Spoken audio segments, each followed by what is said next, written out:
तू सर्वाहून श्रेष्ठ उन्नता धर्ममान दुष्पासून प्राप्त सर्वाहून प्रभुत्व चालू सामर्थ्य व पराक्रम तुझ्याच हाती आहे लोकांस थोर करणे सर्वात सामर्थ्य दे तुझ्याच हाती आहे तर आता हे आमच्या देवा आम्ही तुझ्या भार मानतो तुझ्या प्रतापी नामाची स्तुती कर तू आज तुझ्या वचनातून माणूस बोल तुझी सर्व वचने आमेन मध्ये स्वीकार आमेन परमेश्वर पिता तुझं गौरव या ठिकाणी कार्य करावं असं प्रभू देवा आणि विशेष जे वचन प्रभू देवा तू दिलेले आहेस प्रभू देवा ही वचन आमच्या बोधासाठी आहेत आमचं हृदय सुधारण्यासाठी आहे आणि प्रभू देवा तुझ्या राज्याच्या आगमनाची तयारी करण्यासाठी आहे आणि आम्हाला प्रत्येकाला तू तयार कर प्रभू देवा प्रत्येकाचं हृदय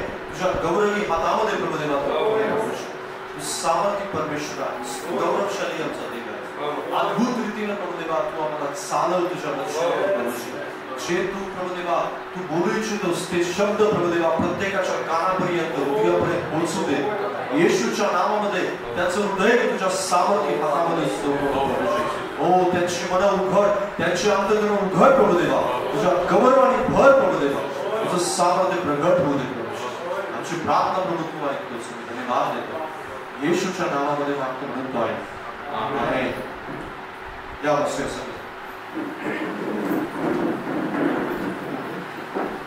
हालेलुया आज मुद्दा मत्तेचा शुभवर्तमान याचा 25वा अध्याय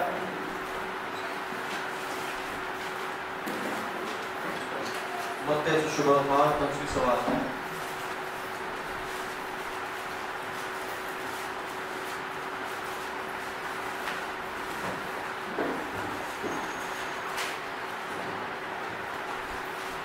एक वचनापासून ते 13 पर्यंत आपण वाचणार आहोत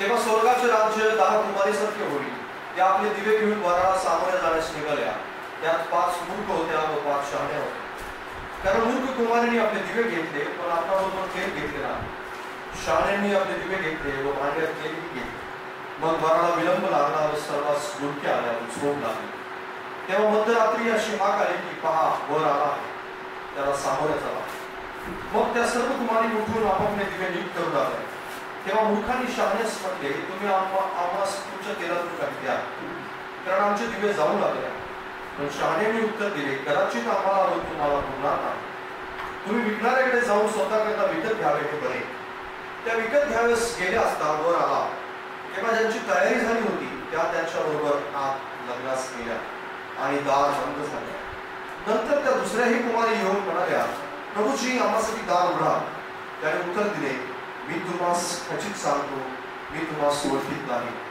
म्हणून तुम्ही जागृत राहा कारण तुम्हास तो दिवस किंवा ती घटना ठाऊक नाही प्रेज द लॉर्ड हालेलुया बाजूला सांगा राजांचा राजा आणि प्रभूंचा प्रभू येत आहे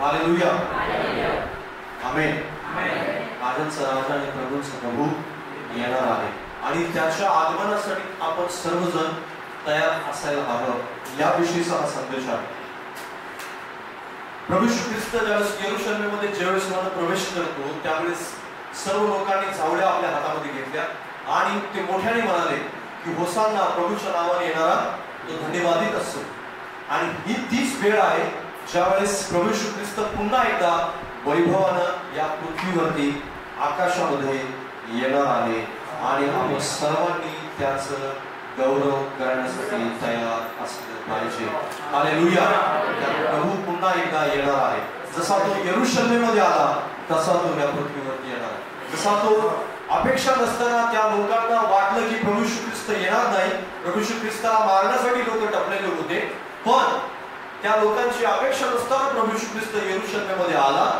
आणि त्या अपेक्षेनुसार बऱ्याच लोकांची अपेक्षा नव्हती पण बरीच लोक आज सुद्धा आपल्या अंतःकरणामध्ये तयार नाहीत आपल्या हृदयामध्ये तयार नाहीत आपल्या जीवनामध्ये तयार नाहीत आपल्या आध्यात्मिक जीवनामध्ये तयार नाहीत तरी सुद्धा राजांचा राजा आणि प्रभूंचा प्रभू येणार आहे तो तुमच्या आणि माझ्या स्वभावामुळे किंवा वेगवेगळ्या प्रकारच्या लोकांच्या तयारीमुळे तो थांबणार नाही तो ज्यावेळेस त्याची वेळ ठरलेली आहे त्यावेळेस तो नक्कीच येणार. हालेलुया.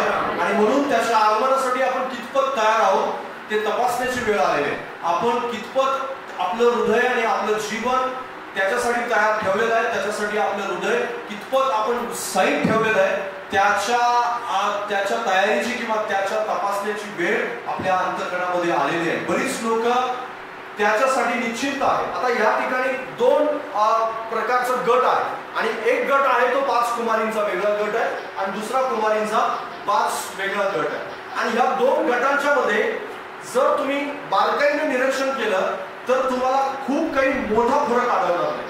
कारण या दोन्ही गटांच्या मध्ये सेम कृत्य आहे आणि सेम कार्य आहे, पण एक छोटीशी गोष्ट आहे की जी गोष्ट त्यांना दोघांच्या मध्ये भिन्नता आणते किंवा त्या दोघांच्या मध्ये वेगळेपण सिद्ध करते आणि ती गोष्ट आपण पाहणार आहोत. आता खूप मोठा फरक आहे का? पहिली गोष्ट म्हणजे त्या कुमारी होत्या का सर्वजण? त्या कुमारी होत्या का? हो, त्या कुमारी होत्या. सगळेजण कुमार होत्या. 5 कुमारी होत्या आणि 5 कुमारी नव्हत्या असं काय आहे का? सगळ्याजण कुमारी होत्या. दुसरी महत्वाची गोष्ट, त्या कुणाला भेटायला आलेल्या होत्या? येशू ख्रिस्ताला, म्हणजे वराला भेटायला आलेल्या होत्या. वराला भेटायला सर्वजण आले होते. त्यापैकी 5 भेटायला आल्या नव्हत्या किंवा नाही आल्या होत्या किंवा असं काही त्या ठिकाणी आपल्याला आढळत नाही. 5-10 जण वरालाच भेटायला आले होते, दुसऱ्या कोणत्याही कामाला आलेल्या नव्हत्या. ज्या शहाण्या होत्या त्या सुद्धा वराला भेटायला आलेल्या होत्या आणि ज्या मूर्ख होत्या त्या सुद्धा वरालाच भेटायला आलेल्या होत्या. हालेलुया. कुठलाही प्रकारचा फरक या ठिकाणी आपल्याला बघायला मिळत नाही. त्या सोबत निघाले होते का घरातून? नक्की सोबत निघालेले होते. त्या घरातून सोबतच निघाले होते. कदाचित एकाच वाहनामध्ये बसले असतील, एकाच रथात असतील किंवा एकाच बैलगाडीमध्ये असतील कदाचित, आणि मग एकत्रच ते आलेले होत्या वराला भेटण्यासाठी. कुठलंही त्यांचं वाहन असेल पण त्या सोबत आलेल्या होत्या, सोबतच निघालेल्या होत्या आणि सोबतच एका ठिकाणी पोहोचलेल्या होत्या की ज्या ठिकाणी वर येणार आहे. त्या ठिकाणी कोणत्याही प्रकारे त्यांचं टायमिंग जे आहे ते टायमिंग वेगवेगळ्या प्रकारचं नव्हतं. पोहोचण्याचं टायमिंग सुद्धा सेम होतं. सोबतच निघाल्या होत्या, ते एकाच कॅटेगरीतल्या होत्या आणि एकाच उद्देशाने पण आलेल्या होत्या. पण त्यांच्यामध्ये सर्वात मोठा डिफरन्स जो होता तो मोठा डिफरन्स खूप मोठा फरक निर्माण करतो आणि तो फरक आहे की त्या सगळ्यांनी दिवे घेतले होते पण 5 शहाण्यांनी दिव्यासोबत तेल घेतलं होतं आणि बाकीच्या ज्या 5 मूर्ख होत्या त्यांनी दिवे तर घेतले होते पण दिव्यासोबत तेल मात्र घेतलेलं नव्हतं. एकच गोष्ट आहे की जी त्यांना एकमेकांपासून वेगळी करते आणि ती गोष्ट आहे त्यांचा निष्काळजीपणा. दुसरी कोणतीही मोठी गोष्ट, दुसरी कोणतंही मोठं कारण त्यांना एकमेकांपासून वेगळं करत नाही. दुसरं कोणतंही असं कोणतीही मोठी गोष्ट नाही की जी त्यांना एकमेकांपासून वेगळं करत. लक्षात घ्या, बऱ्याच वेळेस आपण विश्वासणारे या नात्यानं जेव्हा जीवन जगतो त्यावेळेस दुसरा एक विश्वासणारा जो तुमच्या खुर्चीच्या बाजूला बसतो तो विश्वासणारा, कदाचित तुमच्या एका बिल्डिंग मध्ये राहत असेल तो विश्वासणारा, किंवा तुम्ही सोबत चर्चला येता, सोबत प्रार्थना करता, सोबत बायबल वाचता आणि सोबतच सगळ्या गोष्टी करता. पण एक छोटी गोष्ट असते की जी तुम्हाला इतर विश्वासणाऱ्यांपासून वेगळं करते. गर्दीतल्या सर्व लोकांपासून एक छोटीशी गोष्ट असते की जी तुम्हाला वेगळं करते आणि तीच महत्वाची गोष्ट आहे. त्याच गोष्टीकडे येशू ख्रिस्त बारकाईनं लक्ष देतो, जी गोष्ट आहे की तुम्ही तुमच्या आत्मिक जीवनाविषयी निष्काळजी नाही. हालेलुया. बाजूवाल्याला सांगा, निष्काळजीपणा एक अशी गोष्ट आहे की जी तुला देवाच्या राज्यापासून विभक्त करेल. कारण आज बरेच विश्वासणारे आणि या कॅटेगरीमध्ये किती लोक आहेत? या कॅटेगरीमध्ये हजारो करोडो लोक आहेत की जे लोक आज विश्वासामध्ये इतके निष्काळजी पडलेले, इतके त्यांच्या जीवनामध्ये इतके निर्धास्त पडलेले, या सोबतच निघालेले होत्या प्रवासाला आणि कदाचित सोबतच एका ठिकाणी ते आलेले होते आणि त्याच ठिकाणी ते वाट पण पाहत आहेत. आता महत्वाची गोष्ट म्हणजे त्यांच्या आणि त्यांच्यामध्ये एक सर्वात महत्वाचा डिफरन्स अजून असा पण आहे की त्या सगळ्या झोपलेल्या होत्या. म्हणजे वराला ज्यावेळेस यायला विलंब झाला त्यावेळेस सगळेजण झोपी गेले आणि झोपी गेल्यानंतर 5 ज्यावेळेस वर आला ही बातमी त्याच्या कानावरती आली त्यावेळेस तर असं पाहायला मिळतं ज्या शहाण्या होत्या त्या दिवे नीट करू लागल्या पण दिव्यांचं तेल जे आहे संपत आलेलं होतं आणि त्यांच्याजवळ एक्स्ट्रा तेल असल्यामुळं ते त्या दिव्यामध्ये टाकू शकत होत्या, पण ज्या मूर्ख होत्या त्यांच्याजवळ मात्र एक्स्ट्रा तेल नव्हतं. पण त्यांनी काय केलेलं, त्यांनी उष्ण मागितलं. त्यांनी कुणाजवळ तरी उष्ण मागितलं. त्यांनी म्हणाले की तुम्ही मला थोडं तेल द्याल का, थोडं तेल द्याल का. आणि त्याची धडपड पाहायला मिळते की आज जायचं त्यांना. त्यांची धडपड नव्हती का? निश्चितार्थाने त्यांची धडपड होती. ते धडपड करत नव्हते, प्रयत्न करत नव्हते का? प्रयत्न करत होते. त्यांच्याजवळ ते प्रयत्न होते. आणि दुसरी महत्वाची गोष्ट म्हणजे काय की ते त्या ठिकाणी ते विकत आणण्यासाठी सुद्धा गेले. म्हणजेच त्यांची धडपड होती, त्यांचे कष्ट जास्त होते, पण निष्काळजीपणा. कष्ट होते, मेहनत होती, पण निष्काळजीपणा जो आहे तो मात्र त्यांना सोडून गेलेला नव्हता. ज्यावेळेस त्यांनी जागृत व्हायला हवं होतं त्यावेळेस ते जागृत झालेले नव्हते. ज्यावेळेस त्यांनी जागे व्हायला हवं होतं त्यावेळेस ते जागे झालेले नव्हते. तर त्यावेळेस जागे झाले होते ज्यावेळेस वर निघून गेले नव्हतं. जागे धडपड तर केली, पण ती धडपड योग्य वेळेस केली नाही. जी धडपड करायला हवी होती त्यावेळेस ती केली गेलेली आपल्याला बघायला मिळत नाही. आणि त्या मूर्ख कुमारींच्या मध्ये आणि शहाण्या कुमारींच्या मध्ये हा सर्वात मोठा डिफरन्स आहे की त्यांचा निष्काळजीपणा त्यांना धडपड करू देत नव्हता, त्यांना तेल घेऊ देत नव्हता, त्यांना त्यांच्याबरोबर जे आवश्यक सामान लागणार आहे, जे वराला भेटण्यासाठी आतमध्ये जाण्यासाठी आवश्यक आहे, दिवे पेटत ठेवण्यासाठी जे आवश्यक आहे, ते त्यांच्याजवळ जे आवश्यक सामान आहे ते त्यांना त्यांचा निष्काळजीपणा घेऊ देत नव्हता. हालेलुया. लक्षात घ्या, आज बरेच विश्वासणारे जागे तर होत आहेत खरे, पण योग्य वेळेस जागे होत नाही. वेळ निघून गेल्यानंतर जागे होतात. खूप लोकांच्या जीवनामध्ये वर्षानुवर्ष वाया जातात, त्यामुळेच ते जागे होतात. खूप लोकांच्या जीवनामध्ये ते जागे होत आहेत तर खरे, पण त्यांच्या जीवनातल्या वेळ बराचसाच निघून गेला त्यावेळेस ते जागे होतात. आणि हे जागं होणं जे आहे ते त्यांच्या जीवनातलं खूप काही जे आहे ते मिस करतात. म्हणजे त्यांना जे प्रभूनं देऊ केलेलं आहे किंवा देऊ इच्छितो ते मिस करू इच्छितात किंवा ते मिस करतात. त्यांना ते हरवलं जातं त्यांच्यापासून. बरीच लोक त्यांच्या निष्काळजीपणामुळे स्वर्गाला सुद्धा गमावणार, अनंत काळाचं जीवन सुद्धा गमावणार. का गमावणार आहे? कारण ते वेळीच जागे होणार नाहीत. कारण राजांचा राजा आणि प्रभूंचा प्रभू तुम्ही निष्काळजी आहात, तुम्ही अजून तयार झाला नाही किंवा तुमच्या अंतःकरणामध्ये अजून प्रभूचं वचन घुसलं नाही किंवा प्रभूच्या अंतःकरणासाठी प्रभूच्या वचनासाठी तुम्ही तयार झाला नाही किंवा ते स्वीकारण्यासाठी तयार झाला नाही, अजून पश्चाताप केला नाही किंवा तुम्ही तुमच्या जीवनातला वाईटपणा काढून टाकला नाही, म्हणून तो वाट बघेल असं अजिबात होणार नाही. तो वाट नाही बघणार. त्याच्या वेळेत तो येणारच आहे. ज्यावेळेस त्याची नेमलेली वेळ आहे त्याच्या वेळेत तो आगमन होणारच आहे त्याचं. आणि तो तुमच्यासाठी वाट पाहत राहणार नाही. ज्यावेळेस एखाद्या गावी तुम्हाला पोहोचायचं असतं आणि तुम्ही मस्त म्हणता तुमच्याजवळ भरपूर कारणं असतात, ज्यावेळेस तुम्हाला ट्रेन पकडायची आहे तुम्हाला आणि एखाद्या गावी तुम्हाला पोहोचायचं आहे, ट्रेनचं टायमिंग आहे 6:30चा आणि ते 7:30 त्या ठिकाणी 6:30ला तुम्ही पोहोचू नये यासाठी तुमच्याकडे खूप सबब आहे. मग कदाचित तुम्ही उशिरा उठला असाल आणि कदाचित तुमची अंघोळ झाली नसेल, तुमची बॅग तयार नसेल आणि मग कदाचित तुमचा डबा तयार झाला नसेल आणि मग तुमचं काहीतरी महत्वाचं सामान सापडत नसेल. असं पुष्कळ काय असू शकतं. आणि पुष्कळ काय जाऊन तुम्ही स्टेशन मास्टरला जाऊन 7 वाजता जाऊन सांगताय की माझ्याजवळ पुष्कळ काही कारण आहे, माझा डबा तयार झाला नव्हता, मला ते तिकीटच सापडलं नाही आणि त्याच्यानंतर माझ्याजवळ गाडी नव्हती आणि त्याच्याजवळ असं माझे कपडे तयार नव्हते, इस्त्री केले नव्हते, बॅग भरलेली नव्हती, एवढं सगळं काय. स्टेशन मास्टर काहीही करू शकत नाही, कारण ट्रेन 6:30 होऊ नये. तुमच्यासाठी ट्रेन थांबणार नाही, तुमच्यासाठी कोणीही वाट पाहणार नाही की तुम्ही अजून तयार झाला नाही म्हणून थोडं थांबा, तुम्ही अजून कपडे इस्त्री केले नाही म्हणून थोडं थांबा, तुम्ही अजून प्रार्थना करू लागला नाही म्हणून तुम्ही थांबा, त्याच्यानंतर तुम्ही अजून बायबल हातात घेतलं नाही म्हणून तुम्ही थोडं थांबा, तुम्ही अजून पश्चाताप केला नाही म्हणून थोडं थांबा, आणि मग त्याच्यानंतर तुम्ही अजून चर्चला यायला चालू केलेलं नाही कंटिन्यू म्हणून थोडं थांबा, अजून माझ्या लोकांचं अंतःकरणात अजून घुसलं नाही वचन म्हणून थोडं थांबा, माझा पती अजून बदलला नाही म्हणून थोडं थांबा, माझी पत्नी अजून बदलली नाही म्हणून थोडं थांबा, माझ्या लेकरांच्यावर अजून कृपा झाली नाही म्हणून थांबा, अजून ते व्यसन करतायत म्हणून थांबा. असं काही होणार नाही. त्याच्या वेळेत तो येणारच आहे. बाजूला सांग, तो तुमच्यासाठी थांबणार नाही. हालेलुया.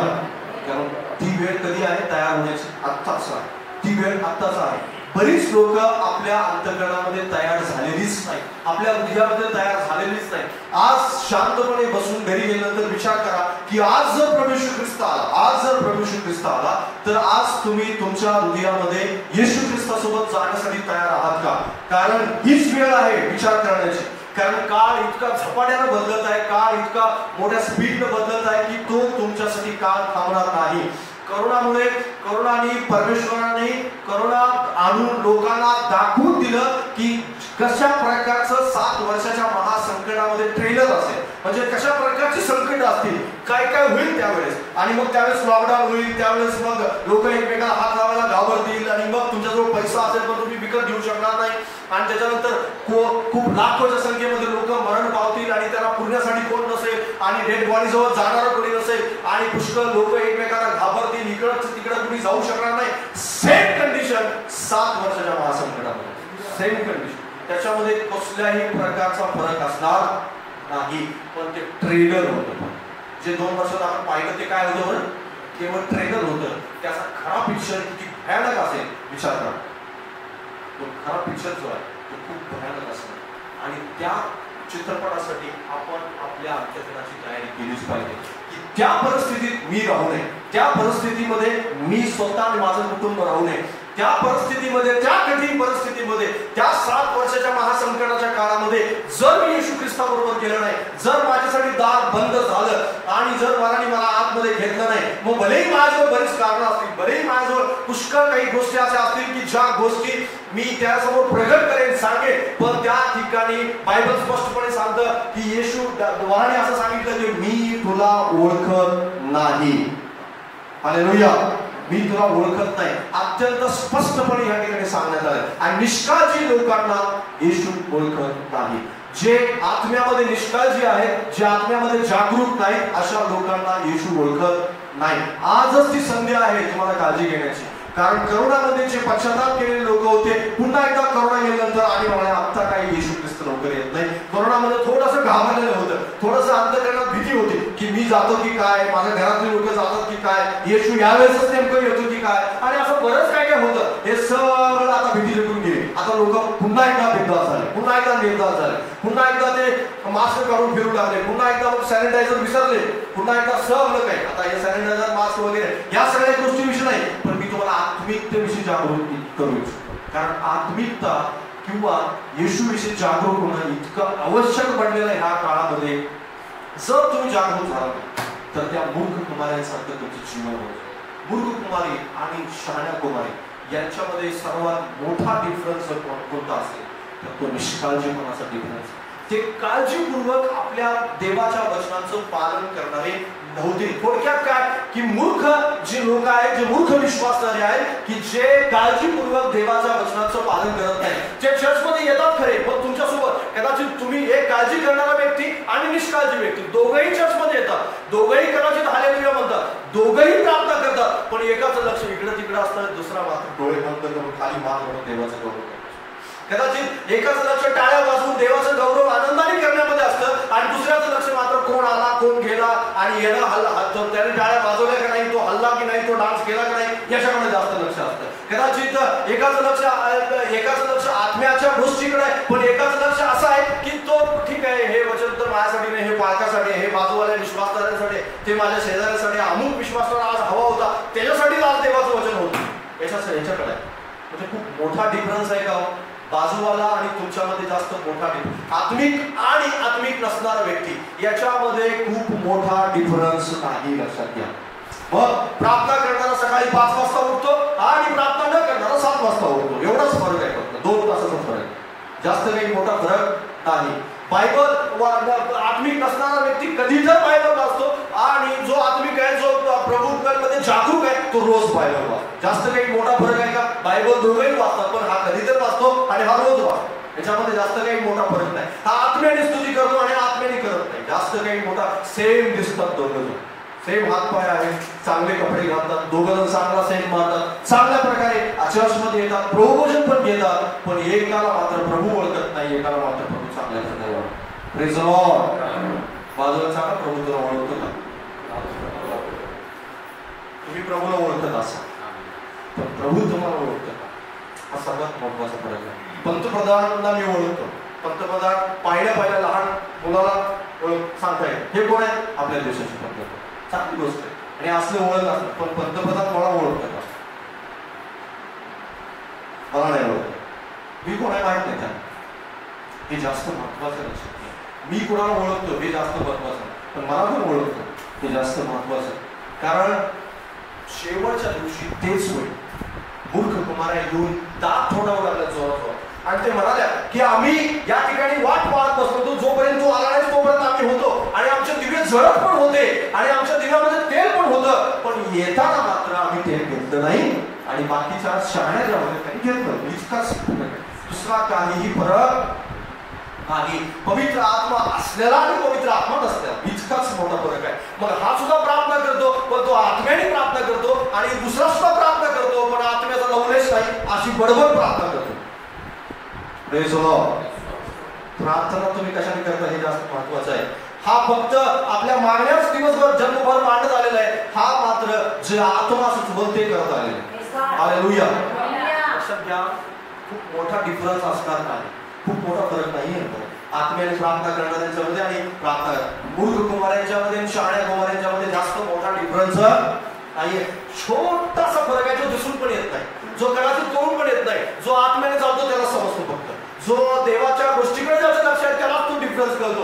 नाहीतर बाकीचं दुसरे विश्वास, अरे तुम्ही सगळेजण विश्वासणारे आहात, तुम्ही सगळेजण प्रार्थना करणारे आहात, तुम्ही सगळेजण बायबल वाचणारे आहात, तुम्ही सगळेजण खूप चांगले विश्वासणारे आहात आणि असंच म्हटलं जाईल आणि मग सगळ्यांना म्हणा अरे हे असंच आहे. आणि ज्यावेळेस येशू ख्रिस्त येऊन जाईल त्यापेक्षा निम्म्यापेक्षा जास्त चर्च पृथ्वीवरती राहील आणि मग अरे ह्या सगळ्यांना जर आपण विश्वास करायला समजतो चल हे खाली राहील. का खाली राहील? कारण डिफरन्स कळाला नाही, अजिबात कळाला नाही.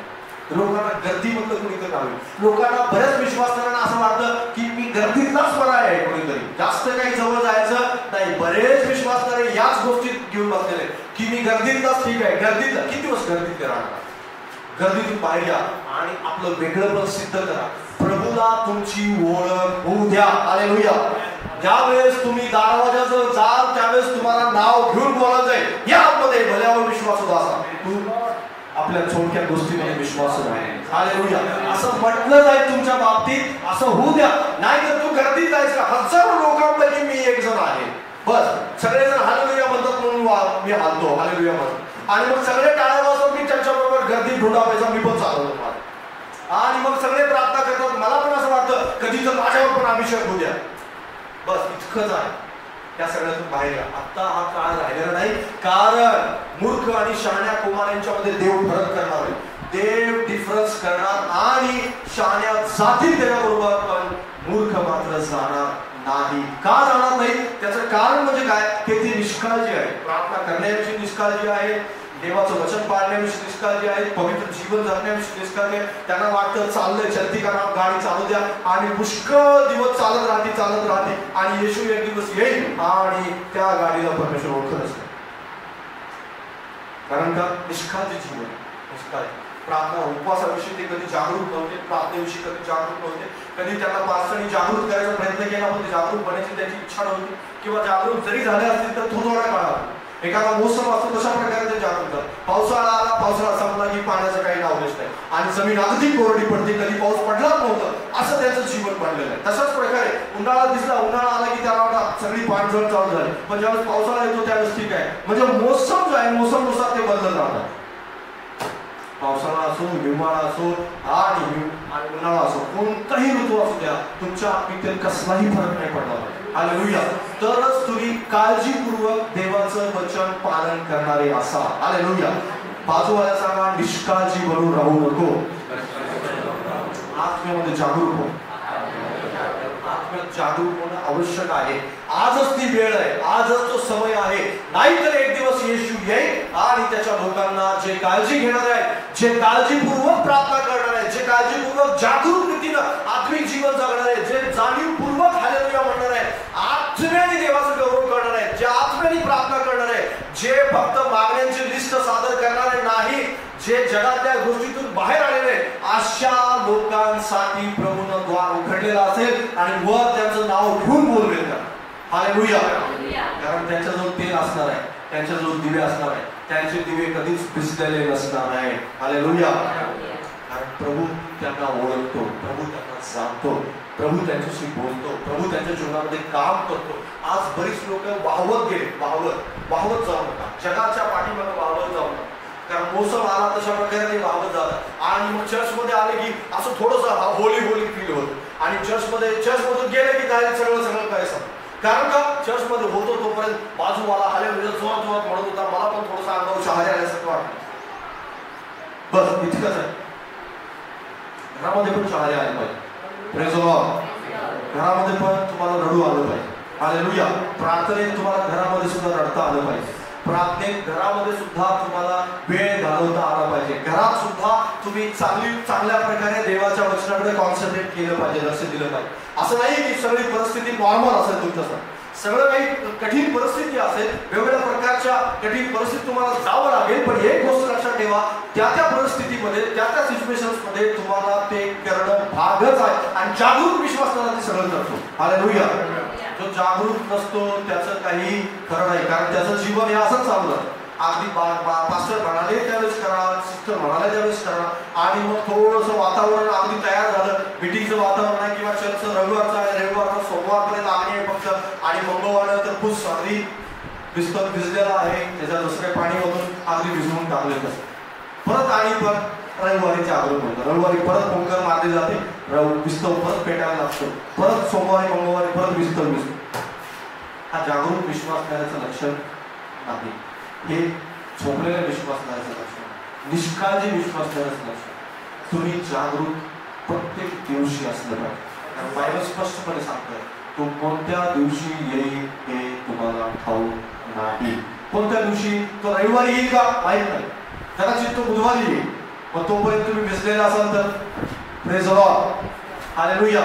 आणि मग रोज जागरूक राहा, रोज तुमच्या आत्म्यामध्ये जागरूक राहा आणि भिजलेले असू नका. तुमच्या आत्म्यात रोज प्रार्थना करणारे बना, देवाचं गौरव करणारे बना, देवाची महिमा करा. कारण देवाचं गौरव आणि महिमा करणं चांगली गोष्ट आहे. निश्चिंत राहू नका. माझ्याबरोबर का 11 आणि 12 वचन आहे. 11 आणि 12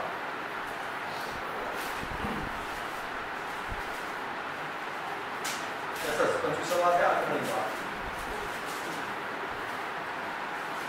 नंतर त्या दुसऱ्याही कुमार येऊन म्हणाल्या, प्रभू श्री आम्हासाठी दार उघडा. त्याने उत्तर दिले, मी तुम्हाला कसे सांगतो, मी तुम्हास ओळखत नाही. हालेलुया. आता आपल्याला निष्काळजी कोण कोण बनवतं? आपल्याला या जगातल्या आकर्षक निष्काळजी बनवतं, आपल्याला ह्या जगातल्या वेगवेगळ्या प्रकारच्या गोष्टी निष्काळजी बनवतात. आता या ठिकाणी ज्यावेळेस दार उघडलं नाही त्यावेळेस त्यांच्या अंतर्मनात ती जाणीव त्यांना झाली. म्हणजे त्यांना कळालं की आपण जागरूक नव्हतो, आपण तेल आणलेलं नाही, आणि मग कदाचित आपली धडपड जी आहे ती अयोग्य वेळी झाली, आणि मग कदाचित आपण गेलो आणि मग उसनं मागितलं, त्याच्यानंतर विकत आणलं, आणि विकत आणल्यानंतर आपण तयार झालो. आता प्रभूजी मी तयार आहे, आता मी यायला तयार आहे, आणि आता मी माझ्यासाठी द्वार उघड. आता ही वेळ खूप निघून गेलेली होती. म्हणजे त्यांना आत्ता आठवलेलं आहे सगळं की बाबा मी कशा प्रकारच्या चुका केल्या. मग कोणती चूक केली? मी जगाकडे पाहिलं, मी सैतानाच्या कृत्याकडे पाहिलं, सैतान माझ्या जीवनामध्ये जे करतो त्या गोष्टीकडे मी पाहिलं, जगातल्या ज्या गोष्टीचं आकर्षण आहे त्या गोष्टीकडे मी पाहिलं, आणि त्याच्यामुळं माझ्या मनामध्ये निष्काळजीपणा आला. आणि महत्वाची गोष्ट म्हणजे आज बऱ्याच लोकांच्या मध्ये निष्काळजीपणा येण्याचं एक सर्वात मोठं कारण हे आहे की प्रभूला यायलाच लागलेला विलंब. त्यांना असं वाटतं की येशू यायला विलंब लागलेला आहे, आणि खरोखर विलंब झालाय का येशू येण्यासाठी? वेळ लागलाय का? खूप नाही झालेला नाही. हालेलुया. वेळ झालेला नाही, कारण फक्त आणि फक्त येशू ख्रिस्त येण्यासाठी जे सांगून गेलेलं आहे की मी येईन लगेच, फक्त 2च दिवस झाले. Praise the Lord. हालेलुया. त्याच्या दृष्टिकोनातून किती दिवस झाले? 2च दिवस झाले, जास्त दिवस झालेले नाही, 2च दिवस झाले. म्हणजे 2 दिवसापूर्वी त्यांनी सांगितलं होतं की मी येणार आहे. हालेलुया. स्वर्गामध्ये 2च दिवस झाले. स्वर्गाचं घड्याळ आणि आमचं घड्याळ 1000 वर्ष त्यासाठी एका दिवसासाठी. हालेलुया. हालेलुया. कारण ह्याच वर्षाने अनंत काळाच्या जीवनामध्ये राहणार आहोत. हेच कालमापन, हेच जे कालमापन आहे, हेच कालमापन अनंत काळाच्या जीवनामध्ये असणार आहे. म्हणजे लिहिले ना की तिथला म्हातारा 100 वर्षाचा होऊन मरेल. म्हणजे 100 वर्षाचा म्हणजे किती? 1,00,000 वर्षाचा होऊन मरेल. हालेलुया. Praise the Lord. कारण किती आहे ते? 100 गुणिले 1000 वर्ष. कारण ते किती होतं? हालेलुया. म्हणजेच काय, जे कालमापक आहे ते कालमापक स्वर्गाचं वेगळ्या प्रकारे चालतं. म्हणजे उशीर झालेला नाही तुमच्या आणि माझ्यावर, कारण आपल्याला खूप गडबड असते. आपल्याला आज समर्पण केलं की उद्या आशीर्वाद पाहिजे, आज पश्चाताप केलं की उद्या सगळं आलमेलं व्हावं अशी आपली इच्छा असते. आणि आपलं असं आहे की आपल्या वर्षात जीवनात 1 वर्ष काळ संकटात गेले, अडचणीत गेले, आपल्याला असं वाटतं किती मोठा काळ गेलेला, किती दिवस परमेश्वराने माझी प्रार्थना ऐकली, निश्चित अर्थाने असं असू शकतं, हा मानवी स्वभाव आहे. पण या मानवी स्वभावामध्ये आपल्याला ही गोष्ट गृहीत धरून चालणार नाही की परमेश्वर माझ्या म्हणण्याप्रमाणे, माझ्या कालखंडाप्रमाणे आणि माझ्या इच्छेप्रमाणे चालेल. देव देवाच्या सामर्थ्याने, देवाच्या इच्छेप्रमाणे आणि त्याच्या स्वर्गाच्या कालखंडाप्रमाणे चालणार आहे. तो तुमच्या आणि माझ्या म्हणण्याप्रमाणे चालणार नाही. त्याला कोणत्याही प्रकारची गडबड नाहीये. तुम्ही आणि मी धीरानं वाट पाहायचंय, धीरानं त्याचा गौरव करायचा आहे, धीरानं त्याची महिमा करायची आहे आणि निष्काळजी म्हणून नाही तर काळजीपूर्वक त्याच्या आज्ञा पाळायचे. तो त्या वेळेसच आपण सदैव तयार असू आणि ज्या दिवशी पण प्रभू येशू ख्रिस्त येईल त्या दिवशी आपण उचलू. Hallelujah, hallelujah. जसा तो यरूशलेमेत आला डाळीच्या शिंगरावरती बसून, तशा प्रकारे यावेळेस तो ढगावरती बसून येणार. हालेलुया. तो ढगावरती आरोहून येणार. तशा प्रकारे त्या ठिकाणी सावळ्या घेऊन सगळेजण एकत्र आलेले होते. यावेळेस मात्र आपण अंतराळात उचलले जाणार आहोत आणि तिथं आपण त्याचा गौरव करणार. हालेलुया. तिथं आपण म्हणणार आहोत की प्रभूच्या नावाने येणारा धन्यवादित आहे. तिथं आपण म्हणणार आहोत की देवा तू धन्यवादित आहेस कारण तुझ्या सामर्थ्याने मला तू इथे उचलणार आहेस. हालेलुया. एक गौरवी शरीर तुम्हाला मला प्राप्त होईल आणि ते गौरवी शरीर, त्या गौरवी शरीरामध्ये आपण अंतराळात उचलले जाऊ आणि तिथं आपण देवाचं गौरव आणि देवाची महिमा करू, देवाची स्तुती करू.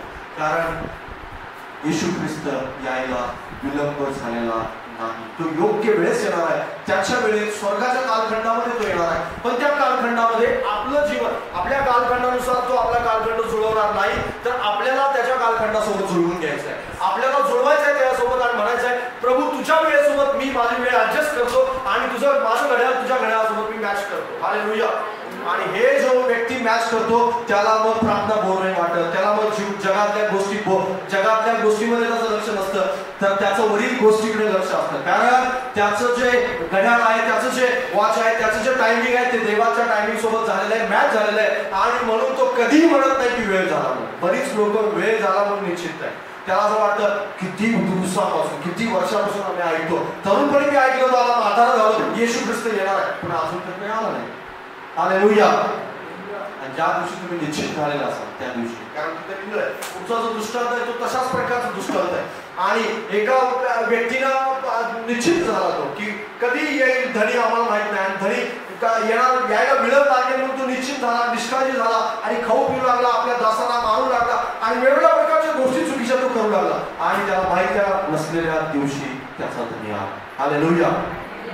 म्हणजेच काय, आपण आजपर्यंत काय केलं हे जास्त महत्वाचं आहे. इथून पुढे रोज आपण काय करणार हे जास्त महत्त्वाचं. आजपर्यंत कदाचित तुम्ही प्रार्थना केली असेल भरपूर, आजपर्यंत तुम्ही बायबल वाचले असाल, आजपर्यंत तुम्ही आत्मिक जीवन जगलं असाल, पण इथून पुढे रोज प्रभू येशू ख्रिस्ताच्या येण्यापर्यंत, आगमनापर्यंत तुम्हाला तेच कंटिन्यू करत राहायचं आहे. जे आजपर्यंत कदाचित तुम्ही आत्मिक जीवन जगला असाल तर ते तुम्हाला कंटिन्यू करत राहायचं आहे. बरीच लोक कंटाळा करतात, दमतात, थकतात आणि त्या दमल्यामुळं, थकल्यामुळं त्याला असं वाटतं झालं ते बोरिंग आहे सगळं आत्मिक जीवन. नाही, आत्मिक जीवन हे खूप सुंदर आहे, चांगलं आहे, फक्त ते देवाच्या आत्म्याने झालं आहे.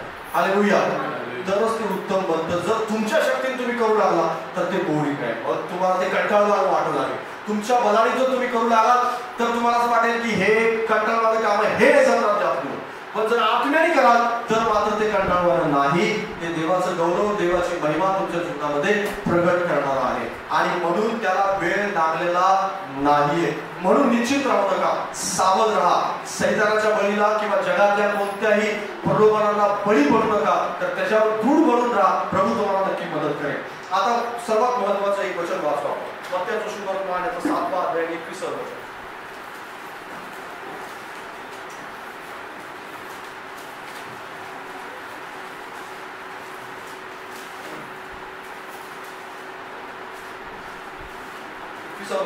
मला प्रभूजी प्रभूजी असे म्हणणाऱ्या प्रत्येकाचा स्वर्गाच्या राज्यात प्रवेश होईल असे नाही, तर जो माझ्या स्वर्गीय पित्याच्या इच्छेप्रमाणे वागतो त्याचा होईल. हालेलुया.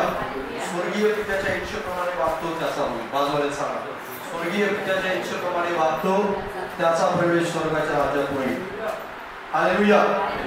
आता या ठिकाणी आपल्याला स्वर्गीय पित्याच्या इच्छेप्रमाणे कोण वागतो बरं? ज्याला पित्याची ओळख आहे. हालेलुया. बाजूला सांगा, ज्याला पित्याची ओळख आहे तो स्वर्गीय पित्याच्या इच्छेप्रमाणे वागतो. पित्याची ज्याला ओळख नाही तो स्वर्गीय पित्याच्या इच्छेप्रमाणे नाही वागू शकत. आणि तुम्हाला ज्याची ओळख आहे त्यालाच ज्याची ओळख आहे त्याचीच इच्छा काय आहे तुम्हाला समजेल. ज्याची ओळखच तुम्हाला नाही, तो नेमकं काय म्हणतो, तो काय बोलतो, काय करतो, हे गोष्ट तुम्हाला अजिबात ठाऊक समजणार नाही. कारण बरीच लोक त्याला न ओळखताच त्याची इच्छा जाणून घेऊ इच्छितात.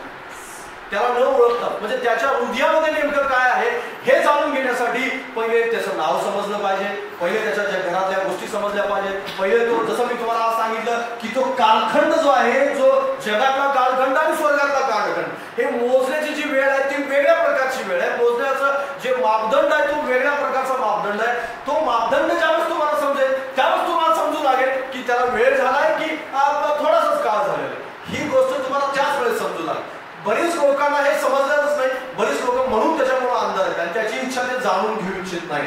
कारण त्याची इच्छा समजण्यासाठी त्याला ओळखणं आवश्यक आहे. Hallelujah, hallelujah.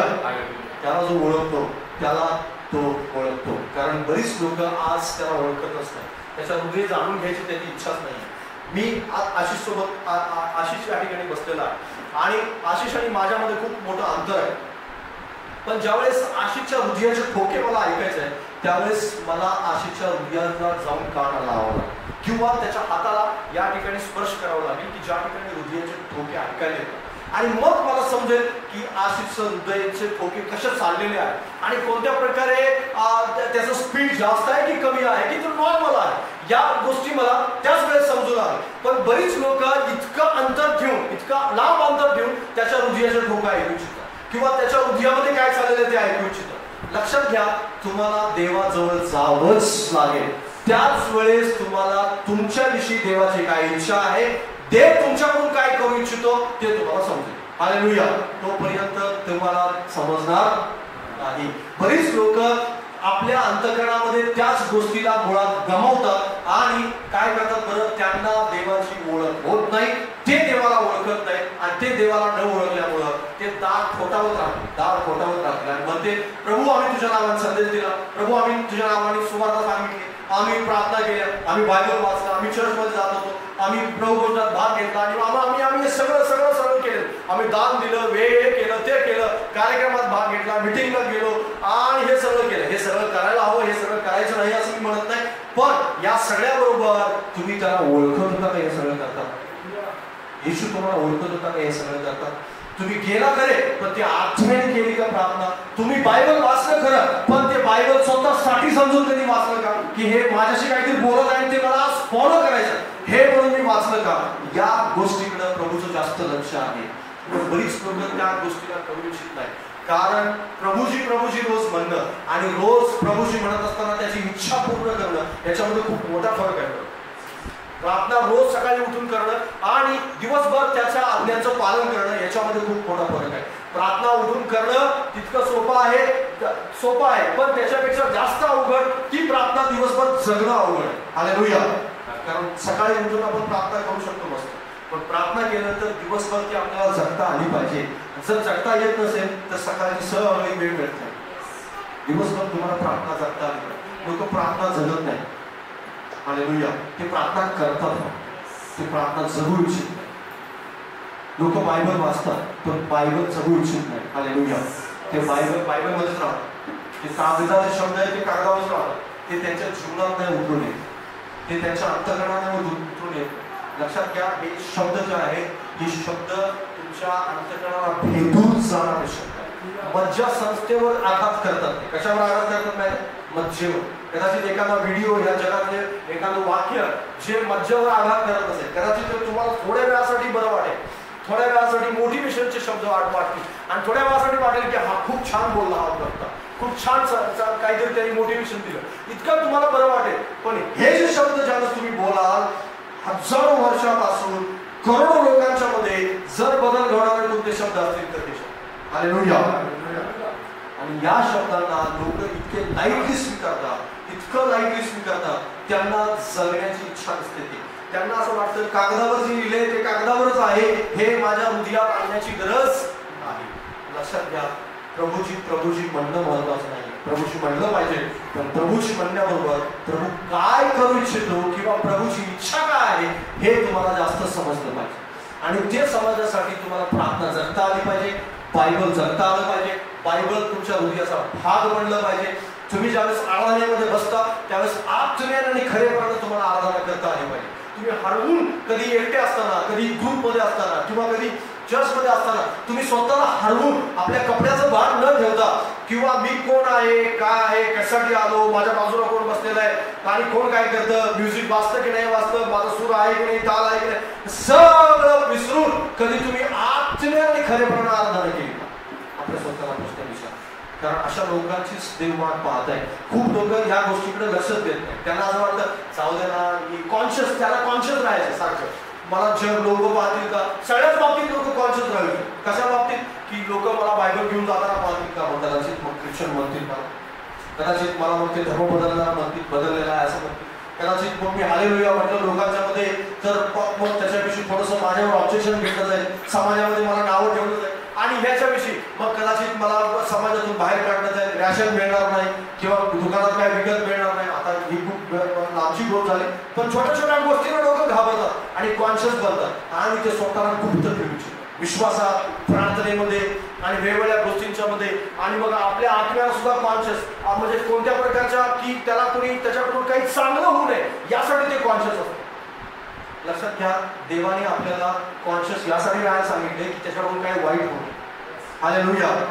चांगलं होऊ नये यासाठी कॉन्शियस राहायला सांगितलेलं नाही, पण लोकांचं उलट झालेलं. काय झालेलं आहे की चांगलं होऊ नये यासाठी ते कॉन्शियस राहतात.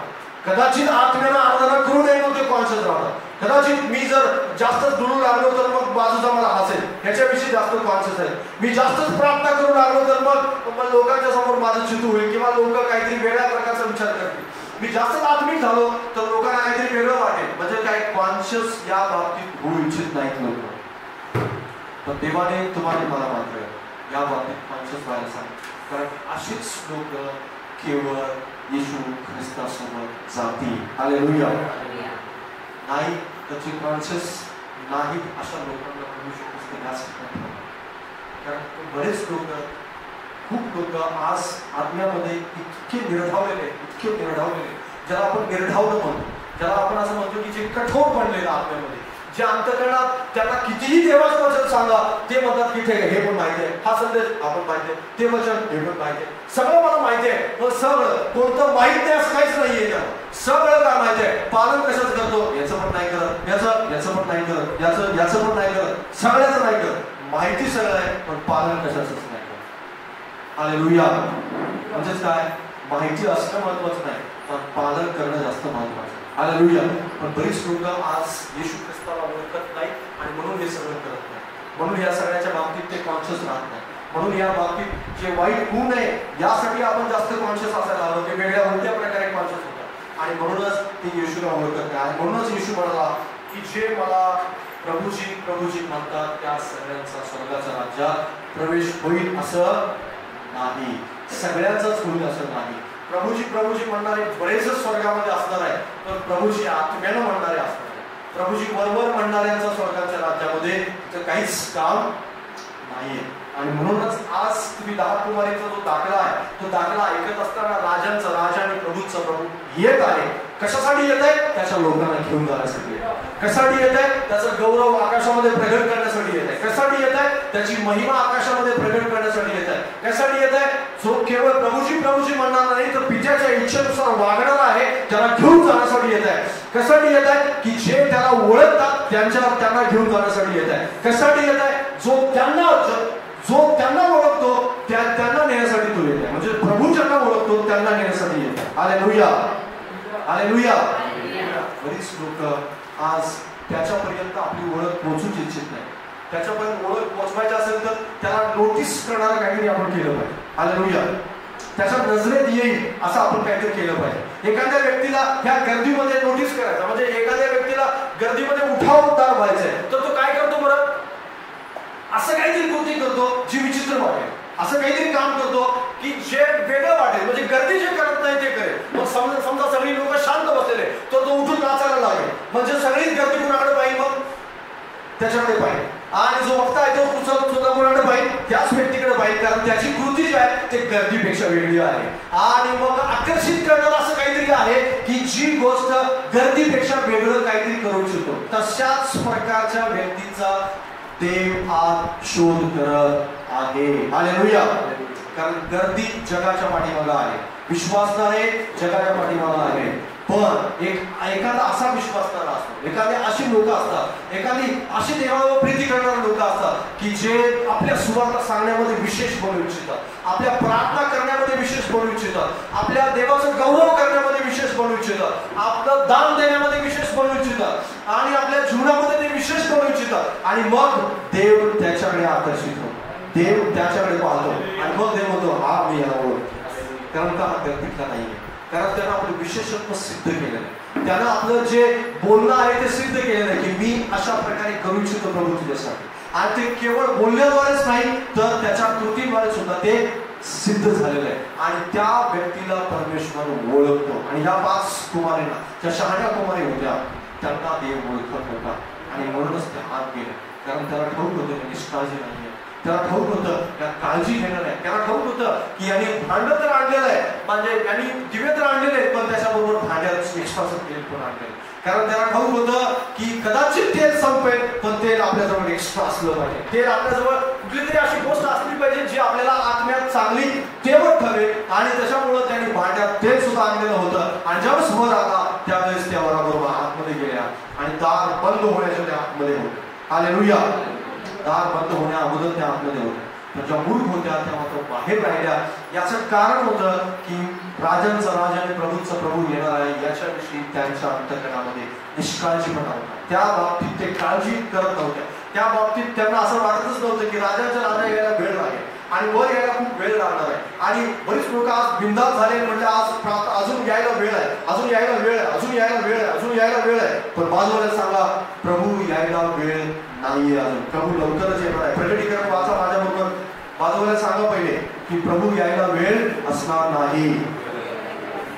22वा अध्याय, प्रकटीकरण 22वा अध्याय.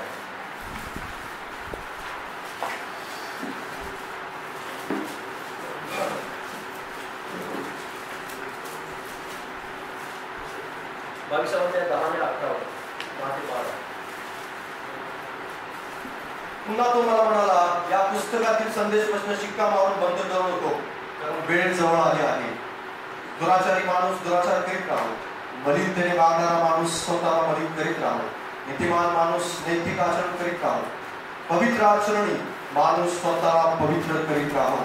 पहा मी लवकर येतो आणि प्रत्येकाला ज्याच्या त्याच्या कृत्याप्रमाणे देण्यास माझ्याजवळ येत आहे.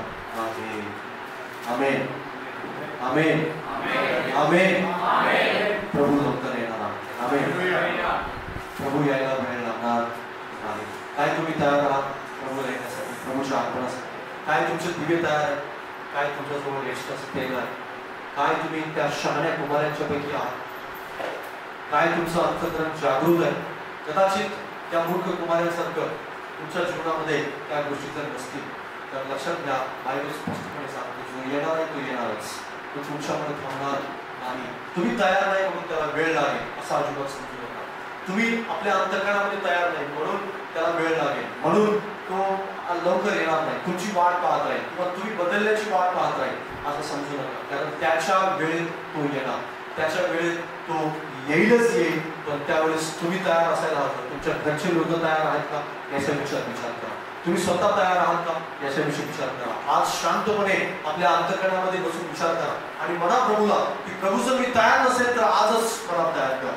करोना गेला म्हणून मी निष्काळजी झालो नाही, किंवा ह्या जगातली संकट मला थोडंसं सावध केली होती, पण पुन्हा एकदा मी स्वतःला अजून एकदा सावध करतो आणि मी म्हणतो असं की प्रभूची ज्या दिवशी पण तू येशील, मग करोना असेल अथवा नसेल, जगातली संकट असतील अथवा नसतील, कोणत्याही गोष्टी असतील अथवा नसतील, कारण नॉर्मल असताना प्रभू येशू ख्रिस्त येणार. हालेलुया. नॉर्मल परिस्थिती असताना, म्हणजे प्रभू येशू ख्रिस्त येण्याचा जो दिवस असेल त्या दिवशी रोजच्या सारखा तो दिवस उगवलेला असेल. त्या दिवशी पण कुणाच तरी लग्न असेल, त्या दिवशी पण कुणाच तरी घराचं ओपनिंग असेल, त्या दिवशी पण घर बांधून दिलं जात असेल, कदाचित त्या दिवशी पण नॉर्मल रीतीने मनुष्य कामाला गेलेला असेल आणि नॉर्मल रीतीने डबा घेऊन तो सकाळीच निघालेला आहे आणि बस त्या दिवशी नॉर्मल रीतीने चालू आहे, ट्रेन चालू आहे आणि त्या दिवशी पण राजकारण्यांचं भाषण चालू आहे, वेगवेगळ्या प्रकारच्या गोष्टी चालू आहेत. कदाचित तुम्ही प्रवासात असाल आणि कदाचित तुम्ही कुठल्या तरी गावाला गेलेला असाल आणि मग कदाचित तुम्ही शेतावरती कामाला गेला असाल, तुमच्या जॉबवरती तुम्ही गेला असाल, घरात बसलेला असाल, स्वयंपाक करत असाल